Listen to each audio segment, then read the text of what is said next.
Lihat kodamnya mana nih yang paling Paling kuat, kuat. kodam sini atau kodam sini, kayak Ya, gitu. padahal kodam-kodam yang baik atau dari kodam-kodam leluhur itu mereka cuma disuruh ngaji, sholat, bersedekah, baca sholawat ini. Justru ada yang tinggal di luar badan. Yang tinggal di luar badan ini cuman hanya memantau dari jarak-jarak yang sudah ditentukan.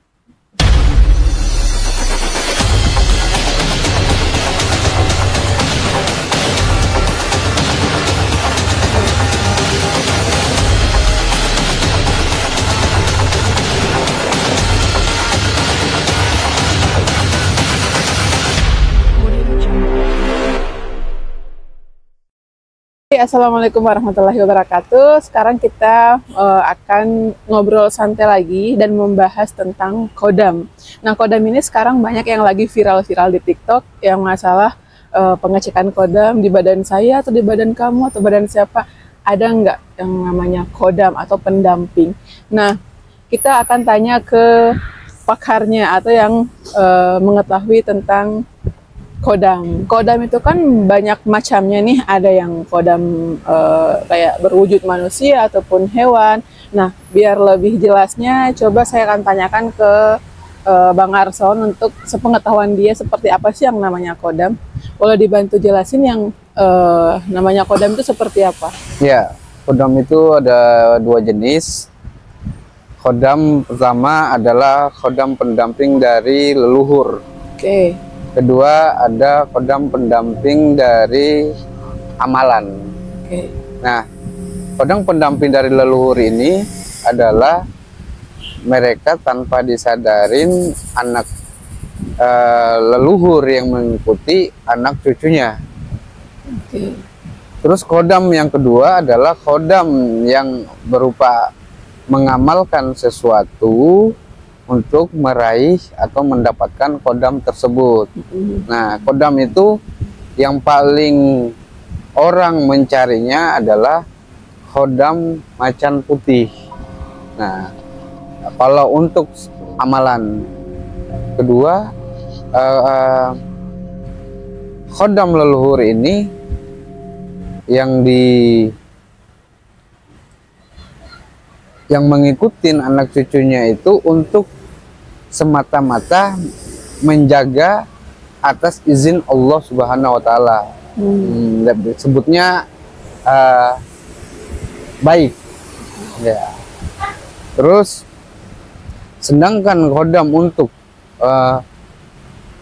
mengamalkan sesuatu untuk mendapatkan kodam itu untuk meraih kanuragan, kebal, untuk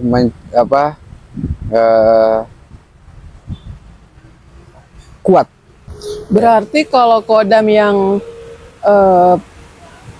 kita miliki hasil dari suatu amalan itu fungsinya ada berbagai macam. Ada berbagai macam untuk kalau dari amalan itu banyak kegunaan. Oke. Ada berapa jenis sih kodam yang dari hasil kita mengamalkan sesuatu? Terus amalannya itu seperti apa? Amalan dengan ayat-ayat suci Al-Quran atau amalan apa yang biasanya orang lakukan untuk mendapatkan kodam atau suatu keinginan yang dia inginkan? Kodam yang dari amalan itu adalah kodam ada yang berupa dari ayat-ayat suci Al-Quran, tapi banyaknya tidak ada pembimbing yang mendampingi mereka. Jadi kodam yang mereka amalkan itu jadi brutal, dia jadi ganas. Itu yang karena tidak bisa dikontrol, karena tidak ada punya guru. Berarti itu yang dinamakan biasa kodam seseorang itu panas. Jadi pembawaannya ini panas. Ikutan panas. Ada yang diambil dari ayat suci Al-Quran yang saya bilang tadi, karena dia tidak asal mengamalkan, karena sudah ada tata caranya di situ. Walaupun di situ umpamanya dia ngambil dari Google atau YouTube, ya kan, tapi tidak ada guru pembimbingnya, maka mengontrol di dalam diri itu jadi panas, tidak bisa mengontrol di dalam diri. Jadi susah mengontrol dalam diri karena guru pembimbingnya tidak ada. Berarti kita semacam sekolah, apa yang kita ingin pelajari harus ada gurunya. Jadi Ya. belajar tanpa guru, belajar dengan guru kita bisa pintar, dan belajar tanpa guru bisa mengakibatkan stres juga kalau mengamalkan sesuatu Ya. tanpa ada bimbingan. Ya, Itu mungkin seperti itu. Oke. Dan jenis-jenis kodam itu yang dari hasil mengamalkan sesuatu itu jenisnya seperti apa saja? Jenisnya Hewan kah atau berbentuk manusia atau apa? ada, jenisnya ada dari berupa hewan, ada yang berupa jin, ya kan, siluman, dan berbagai macam jin dan siluman ada di pengamalan-pengamalan untuk meraih kodam itu. Jadi salah satunya adalah dari wujud dari binatang itu seperti macan putih, macan kumbang, terus ada yang berupa apa namanya, Sosok manusia. sosok jin yang seperti gondoruo, seperti kuntilanak, ada juga seperti, cuman kalau kuntilanak itu jarang yang punya, cuman ada juga, cuman agak orang mau carinya yang lebih kuat lagi. gitu. Oke, tapi yang dominan itu kalau dari hasil pengamalan itu kodamnya kodam apa? Berbentuk seperti apa? Binatang sama manusia, apa wujud dari seperti si manusia. gondoruo itu, gondoruo. Gondoruo. Hmm. Oke. Nah, itu mengamalkan sesuatu itu butuh berapa lama waktunya? Butuh berapa hari atau mungkin berbulan-bulan baru bisa mendapatkan kodam yang dia inginkan itu? Ya, mengamalkan untuk mengamalkan kodam itu tidak butuh waktu lama. Ada yang 3 hari, ada yang 7 hari, ada yang 15 hari, ada yang 21 hari, dan ada yang 41 hari. Dan ada juga yang 100 hari. Oke. Nah, tinggal dipilih mau yang mana. Kalau umpamanya mau yang cepat, berarti yang 3 hari. Biasanya dia puasa. Puasa apa itu namanya? Dan namanya dia puasa muti. Puasa yang ada yang sudah dijelaskan. Maksudnya untuk meraih kodam itu kamu harus melakukan tirakat atau dengan berpuasa. Dan ini amalannya. Kalau itu yang punya pembimbing. Iya. Kalau yang punya pembimbing kan dia bisa teratur atau tertata, terarah cara-cara prosesnya. Nah, ini yang tidak punya pembimbing mungkin bisa melakukan sesuka hatinya, dalam artian mau berapa hari pun mungkin. Karena kan dia tidak tahu berapa hari baru bisa mendapatkan kodam itu. Oke. Nah, kodam ini kan berbagai macam bentuk. Terus tinggalnya atau barang sama kita ini seperti apa biasanya? Biasanya ada yang tinggal di dalam diri. Karena ibarat kata jin itu kan ada yang tinggal di dalam diri karena mengikuti aliran darah. Iya. Terus kedua, ada yang tinggal di luar badan. Yang tinggal di luar badan ini cuman hanya memantau dari jarak-jarak yang sudah ditentukan. Jaraknya agak jauh, dia cuman mantau. Nanti keadaan terdesak baru dia datang. Ada yang langsung ada di dalam diri, ketika keadaan terdesak langsung keluar. Dan macam-macam juga banyak jin-jin yang ada di dalam badan ini, seperti kodam-kodam itu. Nah, fungsi inti dari kodam tersendiri itu seperti apa sih? Fungsi intinya di kodam itu adalah menjaga dari hal-hal yang buruk. Misalnya seperti apa? Sepertinya seperti ketika kita mendapatkan masalah di jalan, atau ada orang yang mau nyerang kita atau begal kita, maka kodam ini yang bertindak. Berarti Tuhannya? Kan dia punya Allah. Ya. Kenapa mesti kodam ini yang bertindak? Karena yang kan jin itu kan membujuk mereka buat bahwasanya musyrik kepada Allah, bahwasanya saya yang berhak menjaga kamu nih. Artinya dia sudah terlena di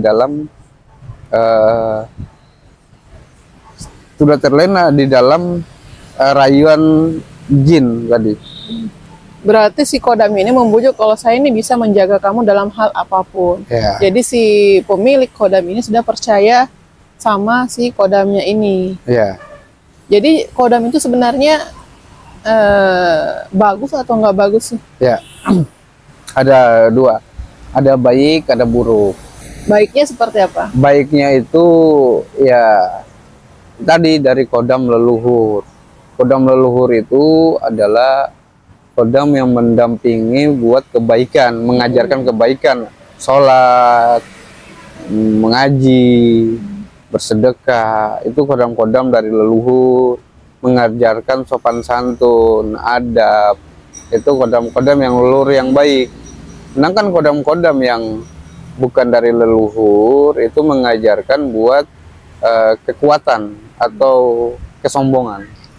Karena dia punya kodam, jadi berasa dia itu seakan-akan bisa segalanya karena sudah punya kodam gitu. Padahal kan kalau kita berpegang sama kodam itu hasilnya nanti kehancuran ada di dalam diri kita sendiri, karena kita harusnya intinya berpegang kepada Allah Subhanahu wa Ta'ala. Kalau cuman kita berpegang sama kodam yang tidak baik ya, itu bisa menghancurkan diri sendiri. Tapi kalau untuk memegang kodam yang baik atas izin Allah, kodam yang baik ini mengarahkan kita untuk menjadi lebih baik lagi dari hari-hari yang kemarin. Gitu. Makanya kodam leluhur ini ada dua versi juga. Boleh dipakai dan boleh tidak dipakai. Maksudnya boleh dipakai, boleh tidak dipakai tuh? Artinya ketika ada orang yang mengetahui kita punya kodam leluhur, dikasih tahu kamu boleh pakai kodam ini, boleh, mau pakai juga boleh, dan mau tidak dipakai juga boleh, karena diarahin juga. Karena takutnya nanti besok lusa nanti dia diarahin yang hal-hal yang aneh-aneh lagi. Kalau saya bilang tadi, kembali lagi awal, kalau dia tidak ada mursyid yang tepat atau pembimbing yang tepat. Karena kodam leluhur ini dia awal-awalnya mengajarkan kebaikan. Jadi takutnya kitanya yang sudah merasa diri punya kodam karena tidak mempunyai guru pembimbing, nanti takutnya banyak kodam-kodam yang menyamar jadi leluhur. Jadi dia mengarahkan kita tadinya baik, jadi ada jin yang menyamar saya ini adalah ini kodam kamu, jadi kamu akan kuat. Jadi diarahinnya tadinya baik, jin yang menyamar menjadi kodam leluhur tadi mengarahkan yang jadi yang nggak baik. Nah, yang mengarahkan yang hal yang nggak baik itu maksudnya seperti apa sih? Seperti mencari-cari, mengetes orang-orang yang mempunyai kodam juga. Berarti ingin diadu domba. Artinya dia mengetes orang-orang yang mempunyai ilmu juga. Jadi di situ.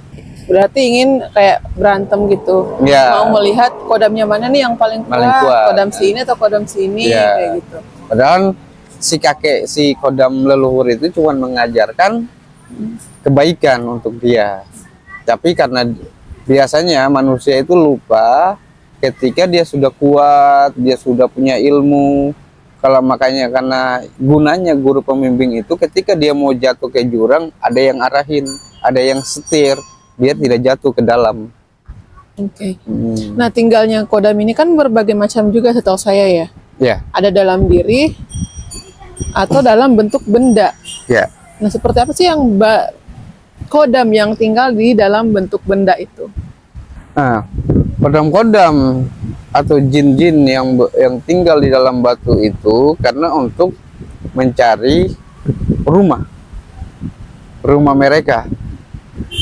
Walaupun contoh nih ya, mau sebegini pun, batu segini pun, sekecil ini pun mereka juga mencari tempat jin-jin itu. Ya, jadi jin-jin itu mencari rumah-rumah yang belum cocok kali. yang cocok dan belum ditempatin oleh jin-jin yang lain. Dalam bentuk batu ya, benda batu seperti itu. Batu, keris, Nah, kalau batu ini apa semua batu bisa dijadikan rumahnya? bisa semua batu. Bisa. Semua batu dijadiin rumah jin. Tapi ingat, batu itu kan sudah mempunyai energi tersendiri dari Allah Subhanahu wa taala. Iya. Ketika kita mengarahkan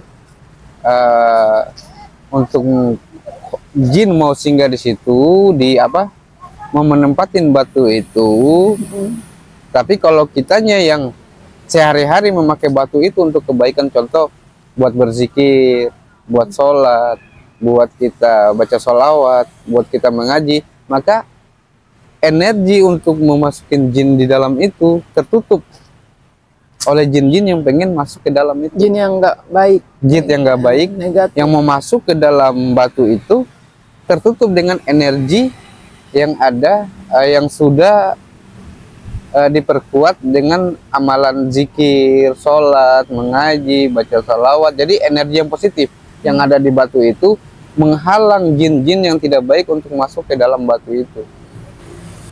Nah, itu kalau sudah ada suatu kodam dalam benda itu, batu itu kan mudah kita bawa kemana-mana. Ya. Apa dia tiap hari harus dibawa tiap kita kemana-mana, atau cuma sekedar disimpan di dalam kotak khusus di rumah, atau bagaimana? Ya. Kalau kita sudah mempunyai kodam yang ada di dalam batu itu, otomatis orang itu sudah terikat. Artinya tanpa dia bawa batu ini, dia merasa nggak enak gitu, kayak was-was gitu. Padahal kan penjagaan yang paling kuat kan Allah Subhanahu wa taala. Ya.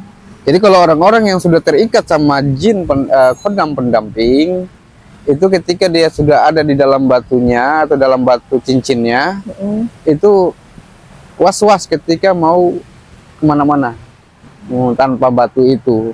Karena kodam yang ada itu kan ibarat kata yang dia pahamin, yang dia yakinin bahwa kodam pendamping yang ada dalam batu ini mampu menjaga dia dari hal-hal buruk.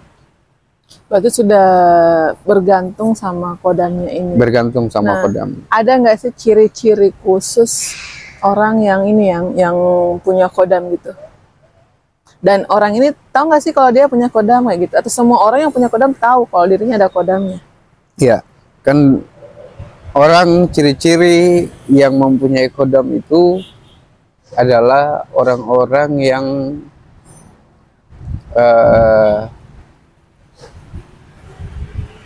di dalam ada yang bagaimana ya kalau dijelasin ya,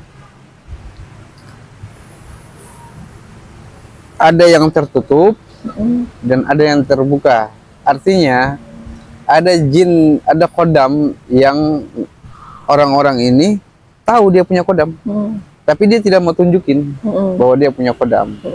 Terus kedua, ada orang yang tahu dia punya kodam, terus dia kayak sombong, kayak karakternya itu ganas, karena karakternya itu pengen diseganin orang-orang. Nah itu sudah kentara karena dia mempunyai kodam pendamping yang panas. Nah, ciri-ciri orang yang mempunyai kodam pendamping yang panas itu kayak gimana ya orangnya? Biasanya apa ya? Nah, setelah kodam pendampingnya kan panas nih. Kalau ketemu sama orang-orang yang mungkin aura-auranya positif itu, apa yang bentroknya itu seperti apa biasanya? Biasanya orang-orang yang mempunyai kodam energi panas itu biasanya bentrokan energi bertemu dengan orang-orang yang energinya positif, maka dia mulai gemetar. Yang gemetar ini siapa nih? Yang punya kodam ini atau sama orang yang punya kodam positif panas tadi? Oh, oke. Nah, yang punya kodam panas tadi itu dia gemetar badannya dan keringat dingin. Itu karena apa? Karena bentrokan energi dari orang-orang yang energinya ada positif, yang yang sehari-harinya dia sholat, sehari-harinya dia mengaji, sehari-harinya dia baca sholawat, sehari-harinya dia bersedekah, itu jadi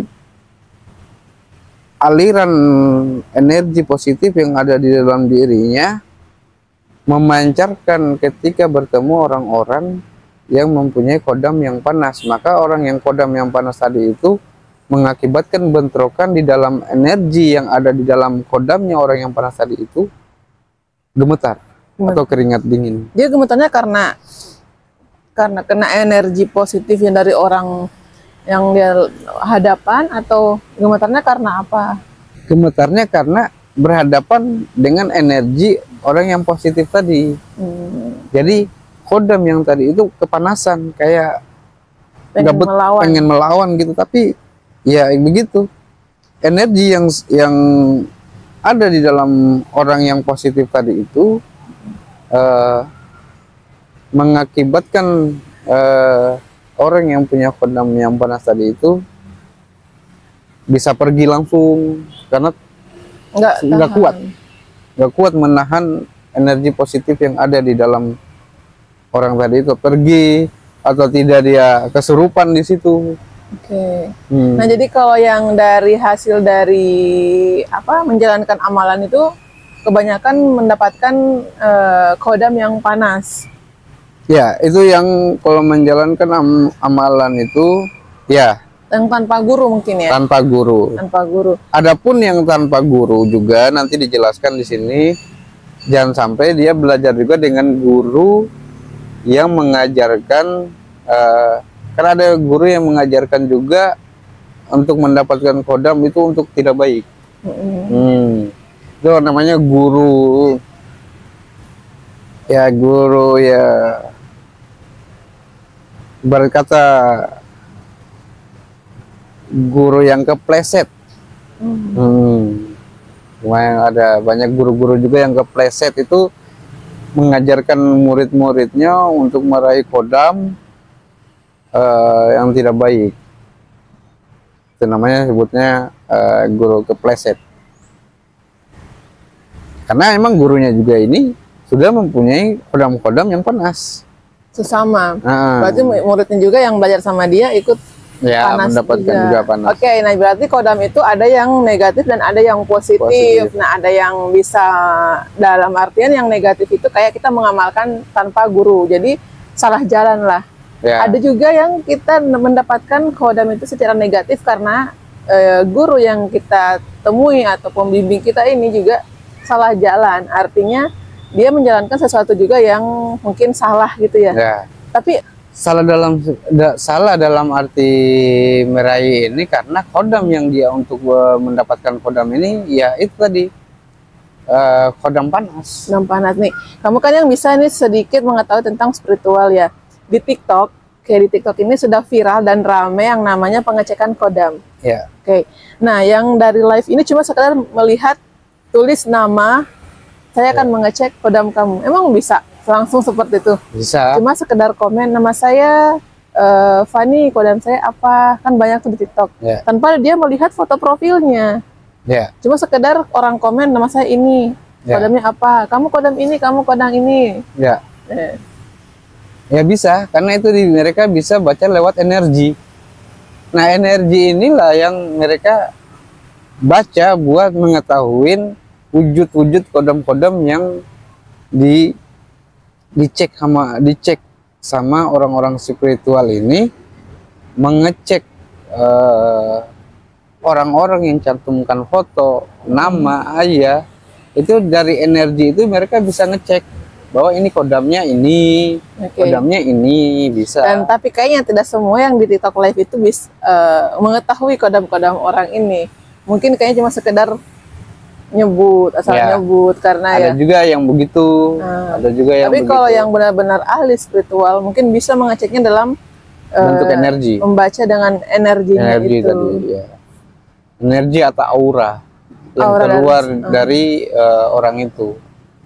Walaupun cuma nama, dia bisa membaca hitungan menit, hitungan detik pun 30 detik, 1 sampai 1 menit, dia bisa membaca. Bisa. Nah, orang yang memiliki kodam negatif itu setelah dia putus dari dunia ini, dalam artian setelah dia meninggal, posisi kodamnya ini seperti apa? Ya. Kalaupun dia sudah meninggal, orang-orang yang sudah mempunyai kodam ini, yaitu dia mencari rumah baru. Kodam ini mencari rumah baru lagi. Dia meninggalkan orang yang sudah meninggal tadi, dan kodam ini mencari rumah yang baru, atau turunannya, atau keluarganya, biar tidak terputus yang kodam tadi itu. Jadi masih tetap di lingkungan dia. Jadi kodam ini akan masuk ke keluarganya tanpa sepengetahuan atau bagaimana? Ya, ada yang ya dua tadi, bisa ditahu dan bisa tanpa sepengetahuan. Ya, gitu. Nah, kodam kan tadi infonya bisa membantu kita dalam hal-hal buruk. Misal kita mau kecelakaan nih karena kita sudah percaya dengan kodam kita nih. Mungkin dalam artian sudah musyrik dan tidak mempercayai Allah lagi. Nah, bisa nggak sih kodam kita ini membunuh kita sendiri, dan dengan cara apa? Ya. Pertama, kenapa kodam ini bisa membunuh kita? Bisa. Dengan cara apa itu? Dengan cara mencelakakan diri kita sendiri. Pertama, kalau kita sudah tidak lagi mau berhubungan sama kodam ini, maka kodam ini akan melakukan berbagai macam hal untuk mencelakakan kita. Karena kita sudah, misalkan kita lagi naik motor, tiba-tiba mata kita ditutup, jadi kecelakaan. Nah, saya penasaran yang tadi tidak ingin berhubungan dengan kodam lagi. Emang ada cara-cara berhubungan, atau mungkin dikasih makan, atau dengan cara apa? Emang ada cara-cara seperti itu? Atau kita berinteraksi sama kodam ini biar dia nurut, biar dia ngikut sama kita, tuh ada caranya? Ada caranya. Setiap yang mempunyai kodam itu mempunyai cara buat memberikan mereka kesenangan juga buat mereka. Kesenangan juga buat kodam-kodam ini. Pastilah dikasih makan, mempunyai ritual-ritual tersendiri. Ada juga kalau kodam yang saya bilang yang baik, itu pun tidak. Mereka cuma ngamalin. Kodam-kodam yang baik atau dari kodam-kodam leluhur itu, mereka cuma disuruh ngaji, sholat, bersedekah, baca sholawat, ini disuruh yang baik-baik. Nah, itu menjadi suatu energi positif juga untuk si kodam pendamping yang dari leluhur. Sedangkan kodam-kodam yang pendamping yang buruk atau yang panas, itu dia mereka punya ritual-ritual tersendiri buat memberikan makan kepada kodam ini. Dampak negatifnya nih ke pemilik atau orang yang memiliki kodam negatifnya. Maksudnya yang bersifat negatif, yang selalu bikin badannya panas tuh. Dampak negatif orang-orang yang mempunyai kodam yang panas ialah banyaknya mengetes orang. Dampak negatif itu, jadi habis dia tes orang ini, orang ini nggak ada apa-apanya, cari lagi yang lain, tes lagi yang ini. Tapi ketika dia mendapatkan kodam yang lebih sakti daripada dia, maka kodam yang panas tadi ini hancur. Kan hancur. Kodamnya hancur, tapi dampak ke pemilik kodam ini seperti apa? Pemilik ini bisa-bisa dia muntah darah. Bagaimana? Muntah darah. Muntah darah, pingsan, tidak, macam-macam, banyak penyakit yang masuk. Banyak energi-energi negatif yang masuk di dalam diri karena panas tadi itu. Itu tadi perbincangan kita tentang masalah kodam. Mungkin kalau ada kurang kata atau salah kata mohon dimaafkan. Nah, mungkin obrolan santai berikutnya kami akan membahas tentang ruh dan jin korin. Jin korin ya. Mungkin ada pertanyaan-pertanyaan, nanti tinggal ditulis di kolom komentar. Kami pamit undur diri ya. Assalamualaikum warahmatullahi wabarakatuh. Our hearts beat to the city streets. We began to feel the fire. rise like tall buildings as the chemicals they take us higher. The night